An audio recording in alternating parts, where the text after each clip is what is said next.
Indonesia bersiap menentang Cina di Laut Cina Selatan, akankah diikuti negara ASEAN lainnya?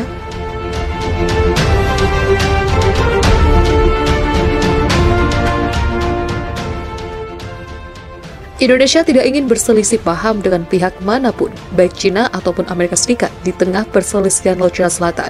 Sejauh ini, Presiden Joko Widodo berupaya melakukan pendekatan diplomatik yang sama luasnya dengan dua musuh bebuyutan itu, dan memposisikan diri berada di antara Washington dan Beijing sesuai dengan letak geografisnya. Walau ada ketidaksetujuan dengan klaim Cina atas Laut Cina Selatan serta intimidasinya, Indonesia tidak berusaha memperlihatkannya di hadapan dunia internasional. Namun begitu, Indonesia memiliki cara sendiri dalam menghadapi intimidasi Beijing. Saat ini, Indonesia bahkan mulai mengambil ancang-ancang perlawanan. Cina selama ini secara resmi membuka front lain dalam permusuhannya di Laut Cina Selatan.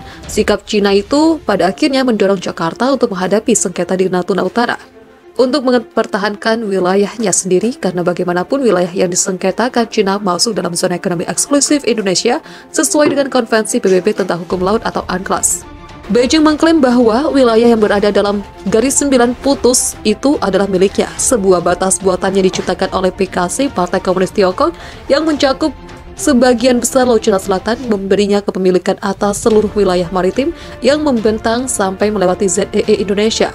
ZEE adalah wilayah laut yang terbentang hingga 200 mil dari garis pangkal suatu negara. Sementara negara lain memiliki hak lintas damai di wilayah tersebut, suatu negara memiliki hak khusus mengenai eksplorasi dan penggunaan sumber daya maritim di ZEE-nya. Dengan mengesampingkan kekuasaan lain, Jakarta selalu menentang Cina yang menindasnya di ZEE tanpa harus menyatakannya dengan lantang, ujar Baladas Gaushal, mantan profesor dan ketua kajian Asia Tenggara Universitas Jawaharlal Nehru, dalam tulisannya yang dimuat di Indian Narrative pada Jumat 14 Januari. Indonesia mengadopsi strategi cerdik di Inggris dan Rusia untuk menghadapi tekanan Cina, katanya. Ia menguraikan bahwa Jakarta memiliki langkahnya sendiri dengan mencari dukungan dari konsorsium Harbour Energy Inggris dan perusahaan minyak negara Rusia Zarubezhnev untuk meletakkan pipa di Laut Natuna Utara agar terhubung dengan jaringan lepas pantai Vietnam.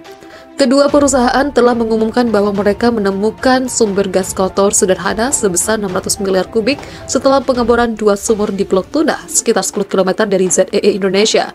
Terlepas dari keberatan Beijing, pengeboran berlanjut selama 6 bulan dan selesai November lalu.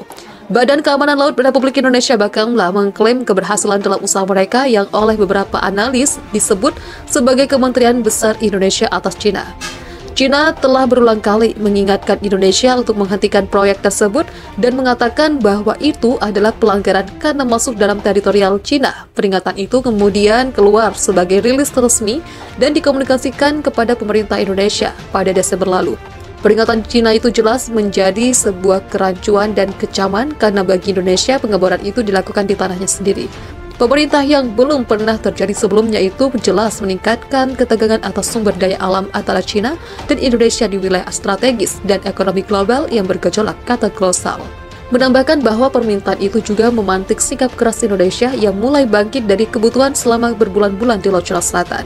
Cina memperlihatkan kekuatannya. Ia tidak hanya keberatan dengan operasi pengeboran yang dilakukan Indonesia di tanahnya sendiri, tetapi juga mengirim kapal penjaga pantai ke negara itu untuk menekan Indonesia. Hingga saat ini, Jakarta masih terus bertahan dengan belum secara terbuka mengungkapkan protesnya terhadap Cina.